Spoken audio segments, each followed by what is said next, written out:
Today we're going to be talking about a game called Outpost, a game that came out in 1991.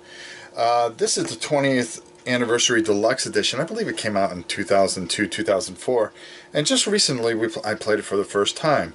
So let's go down to the table and take a look at this game.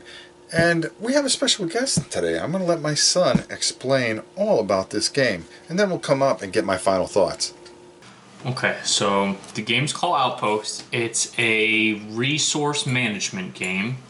The first player to get 75 victory points at the end of a turn, the game would be over and you would win the game.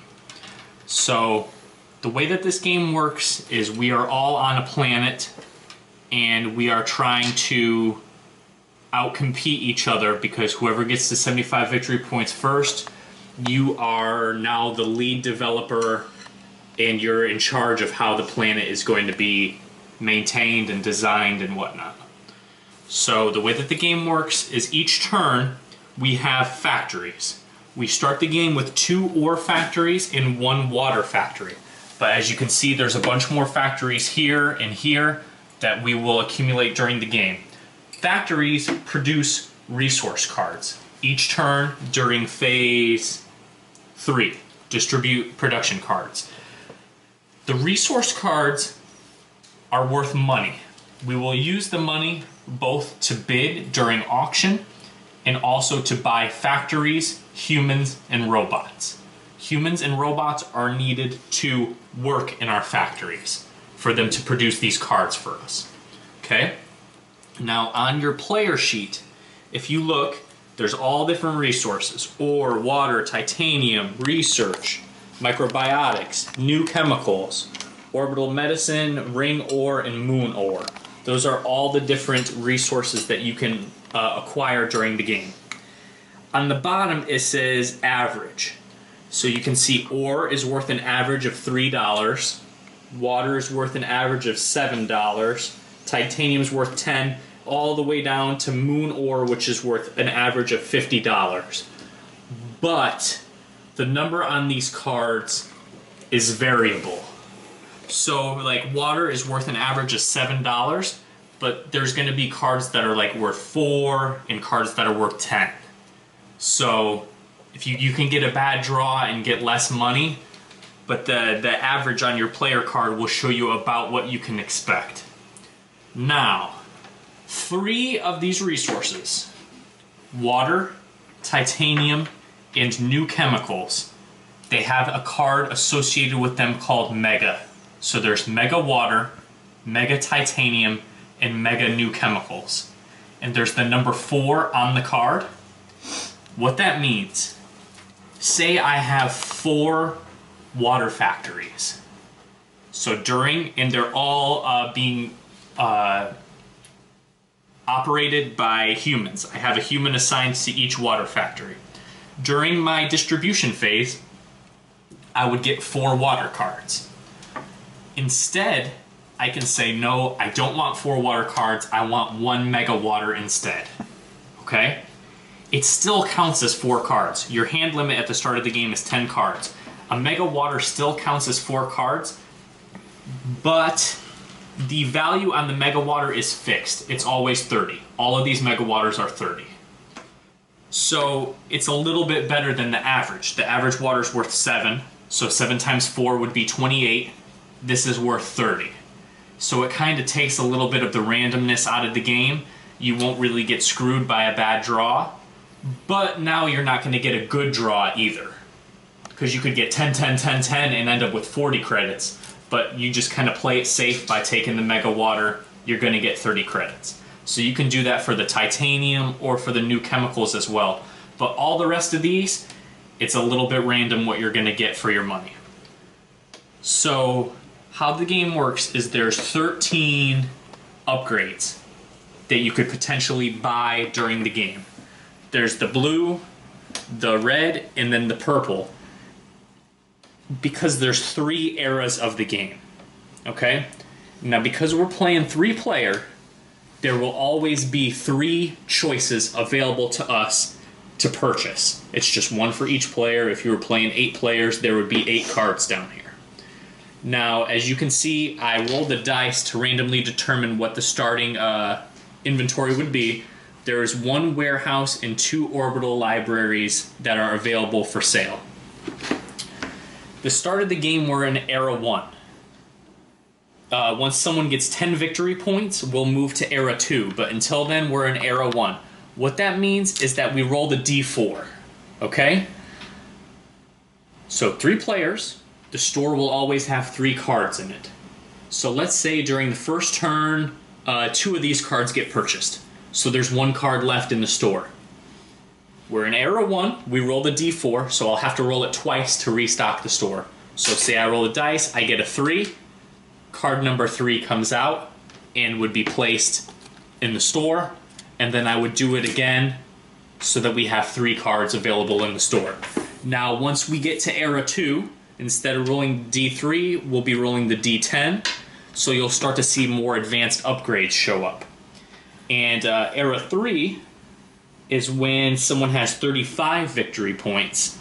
That's when we start rolling the D12 plus 1. And that's when you maybe start to see the space station, the cruiser, and the moon base. Those are the more advanced things that show up. Now, victory points.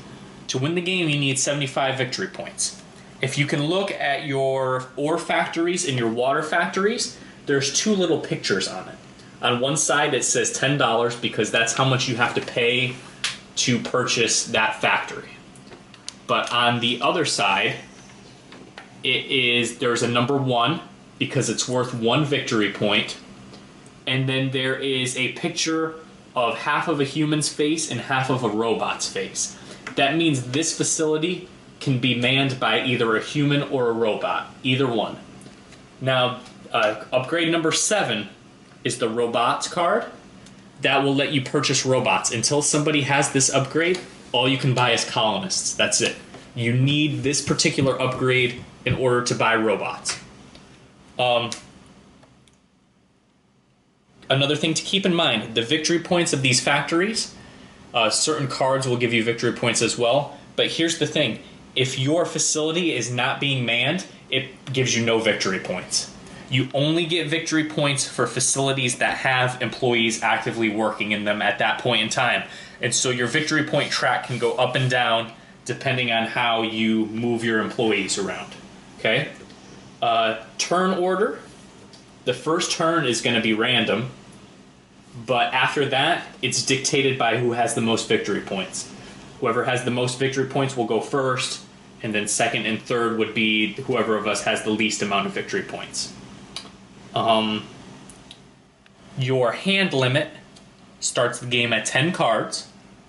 You can only hold 10 cards at a time, after which you would have to discard. But your hand limit can be increased by some of these upgrades that are out there. I don't particularly know which ones, because I haven't played the game yet. Oh, yeah, right here. See, warehouse. Hand limit plus 5. So you would move this over to the 5, and now my hand limit would be 15 instead of 10. Colonists. You start the game only able to have 5 colonists maximum to work at your warehouses. And you start the game with 3 for free, so you only have room to buy 2 more colonists. But the nodule here, plus 3 to your colony size. The outpost here gives plus 5 to your colony size. So these 2 are colony size upgrades, as well as some of these more advanced facilities operate themselves. You do not need anyone to work in them.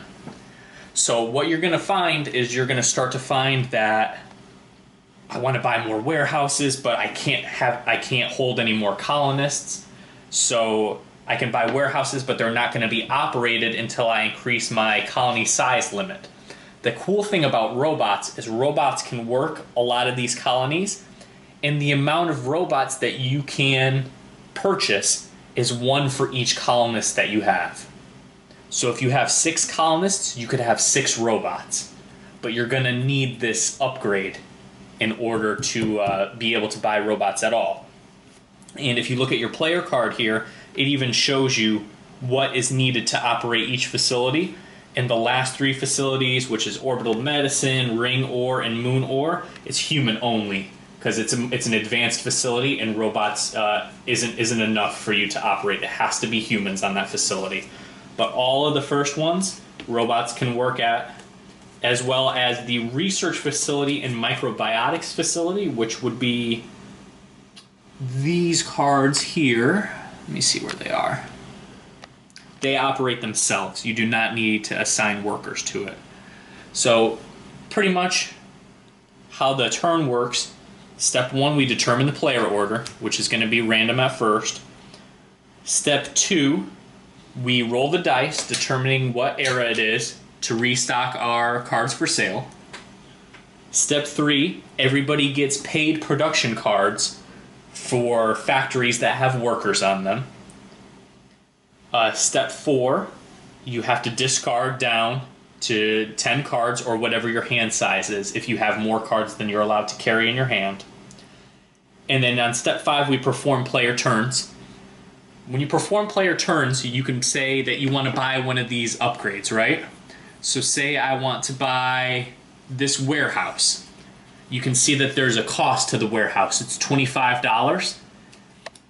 You don't get to buy it for $25. You declare, I want this warehouse, and then you initiate an auction with the other players. So you would be like, I want this warehouse, and I'm going to open at $30, but it has to be at least this amount. That is the minimum that you can start the bidding at.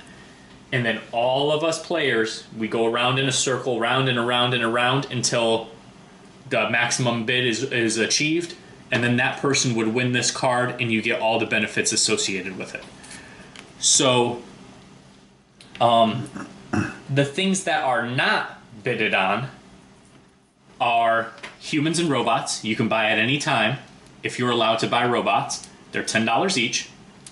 Certain upgrades will reduce that price, but they're $10 each. Or factories, you can buy at any time during your turn just for the amount. Ore factories are $10. Water factories are $20. Now there's other factories, titanium, research, and new chemicals. But you can't buy these at the start of the game because they require something. Like heavy equipment, upgrade number 3. You must have this research before you can start producing titanium. And it even says it on the factory here. So then after each player performs a turn, you tally the victory points, and that's pretty much it.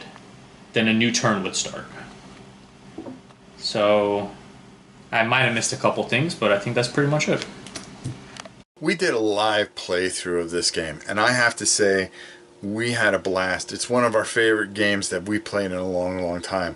I think the real cool thing about it is it came down to the last turn, and I actually outmaneuvered him, which is unusual. But the auction system, sometimes it isn't the best to go first. And it was really, really close. It was a lot of fun. It was a long game because we didn't know it, and I think the game would go a lot faster. We really liked it. The components were nice. The way it just plays, it was just a fantastic and a lot of fun. This is a game that's all we've been talking about since we've played it. So we're going to play it a few more times, which is a really good thing. I have to give this an 8.5 out of 10. I really like it, and if you can get your hands on it, which I don't think you can get it in retail anymore, but find it on eBay, I think you'll really, really enjoy this game. With anywhere from 3 to 5 players, I think is just ideal. Well, that's it for this time. We'll see you next time with the next review. Until then, I'm Rob Oren, and we'll see you soon. Thanks so much for watching the Dice Tower videos. Find more great videos and reviews, as well as our top-rated audio podcast at Dicetower.com. You can also find other great shows at Dicetowernetwork.com. I'm Eric Summerer, and you've been watching The Dice Tower. The Dice Tower is sponsored by Cool Stuff Inc., where you can find great games for great prices. Cool stuff in stock. Check them out at CoolStuffInc.com.